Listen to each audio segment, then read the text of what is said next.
Hello and welcome. Today we will be talking about the Italian playwright Dario Fo. Dario Luigi Angelo Fo was an Italian playwright, actor, theatre director. He was also a songwriter and political campaigner, and he won the Nobel Prize in Literature in 1997. He is arguably one of the most enacted contemporary playwrights in the world, and most of his plays are based on real life events or socially relevant events in history. Um, he is most famous for his comedies. In fact, he's very well known for his style of plays. He would often include elements of exaggerations, farce in his plays. And simply speaking, his plays would often have exaggerated actions, lots of comical actions taking place, deliberately unrealistic situations, and at the same time, the plays are very effective satires. They also often make you think. Now, the picture on the side is that of Dario Fo, who's enacting a mime, and we can clearly see there is a lot of exaggerations in the way he acts. Very often, he's also very sharp in his criticism of the state. And the kind of theatre that he does is called political theatre or populist theatre or revolutionary theatre. His most famous play, which is The Accidental Death of an Anarchist, he talks about the accidental death of a protester or a railroad worker named Pinelli, who has been in police custody. Who had been in police custody when he died, and this was a real life event, and this is something that other countries and other situations, other cultures would also resonate with, and these are difficult situations for any people to face. But Ford retells this incident in his plays to ask questions from the government, and that how a protester could, whose crime had not yet been proven, simply die. Similarly, another play, Can't Pay, Won't Pay, he uses a real life movement in Italy which is called auto riduzione or auto reduction, where people started protesting against the unfairly high prices. This is a picture of Can't Pay, Won't Pay. And this play takes two women in the lead, and again, the elements of farce and slapstick comedy are asked. Again, such questions are very difficult to ask from an establishment, and his plays are very anti establishment. Fo has a distinctive style of comedy, but his plays are plays of protest and plays of satire and critique. He chooses to represent events of immediate political and social relevance, and these are events that have shaped the development of his work. So, his work is mostly about things which are very immediate to people's real life. Yet at the same time, he entertains through the excesses done on the stage.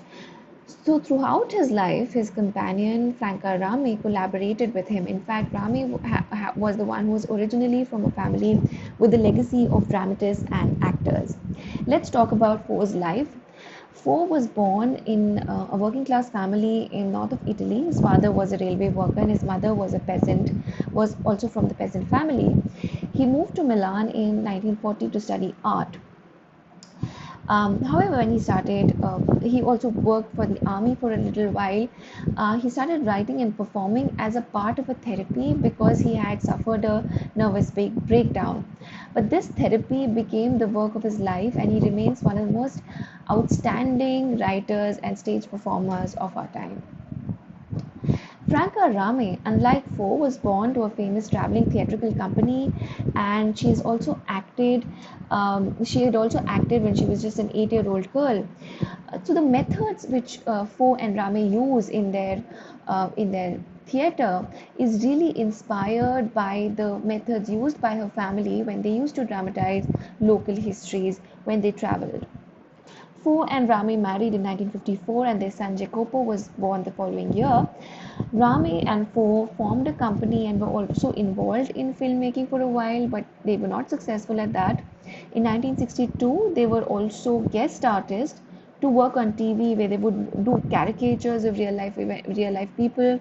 But this too was not very an effective stunt, and they had to walk out from this show because they did not want to accept censorship. So they kept running into establishment. They kept you know teasing the establishment, and they were very bold as artists and playwrights. In 1968, as a movement of dissent in Paris and US spread in Italy, the pair abandoned the commercial theatre and financial guarantees that came with it, and they started working for for cooperative groups.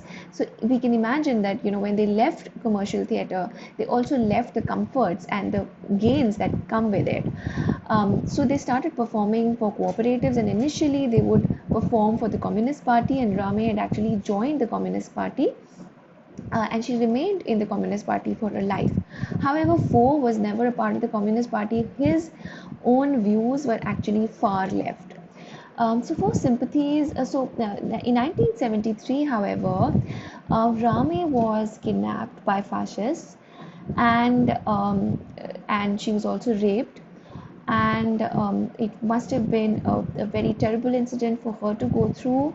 However, she takes that incident and writes about it and talks about her experience of the rape, which is an extremely difficult thing for any rape victim to do.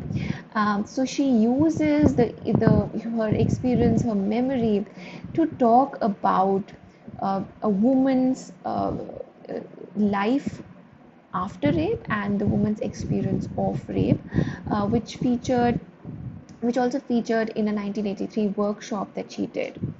Um, so let's now talk about Fo's style. Fo's play makes the use of alienation effect. Now, alienation effect is a term which was coined by the playwright Bertolt Brecht, in which the audience is restricted from having an immersive experience of the play. In other words, they're reminded again and again that the audience is actually watching the play. So this is done by breaking the fourth wall, as in when the actors directly start talking to the audience members, to the audiences. And this is also helpful in revolutionary theatre or theatres of protest, where the audience members are required to pay full attention to their immediate reality. As a farce, Fo's plays make use of slapstick humor and body jokes, which means that many of the plays have jokes about sex and bodily fluids. For instance, in his play Can't Pay, Won't Pay, a woman pretends that she's in labor and that she's leaking fluids. So this situation is somehow combining humor with a little cringe comedy, and it's an absolutely outlandish, unrealistic situation. But the audience enjoys such situations. Fo believes that laughter allows people to feel anger without letting it dissipate, as would happen in a tragedy where your tears actually cleanse you. This type of humor is a feature of populist theatre, as it is accessible to everybody irrespective of what their level of education is or what their economic class is. And Fo also believed that he should be drawing from people's anger, and much of his plays actually would draw from people's anger about their real life events. He also plays the technique of the same actor playing different parts, which is again related to alienation effect, as the audiences keep getting reminded of the fact that they are watching a play. The stage directions in the play are also minimal, but there is often a lot of action. So there are characters running, they are falling, they are laughing, there are hysterical movements, people falling off closets, people pretending to be dead, people pretending to be pregnant, and so just pushing things around. A lot of action is going on, but at the same time there are not many plots. So his plays are very dialogue heavy, they are not very plot heavy. See, the other technique that he uses in his plays is that of Commedia dell'arte. Now, Commedia dell'arte is, by translation, the comedy of profession, which is a form of early professional theatre which originated in Italy. So, he is using an Italian origin art. He's using the classical Italian forms of drama in his plays, and it mainly Commedia dell'arte uses masked characters who are doing something very foolish or witty.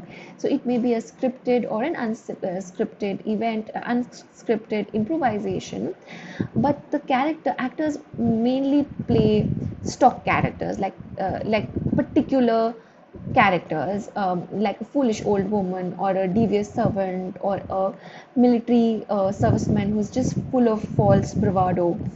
And Commedia dell'arte was traditionally was performed outside in outside settings, and for instance in the town square. So it's not a very elite form. It's never been a very elite form it's been a popular form of theater throughout Europe. So this is a picture of Commedia dell'arte being performed. We can see that the actors are actually wearing masks. This is a picture of Dario Fo with a mask and in a performance. So in his theatre, Dario Fo also uses this tradition of Commedia dell'arte in order to make his work not only entertaining and humorous, but also to comment on the injustices of his time. He was awarded the Nobel Prize in Literature in 1997, and his Nobel speech, he talked about the difficulties of communicating through art, especially in the current time where people are more and more unaware of their immediate history. He also talks about the importance of theatre to be communicating and sensitizing people, and especially to the youth. He shared his award with his wife, Franca, who passed away in the year 2016 at the age of 90. So, this is an image of Fo performing in one of his plays. I hope you like the video. Please like, share, and subscribe to my channel. Thank you.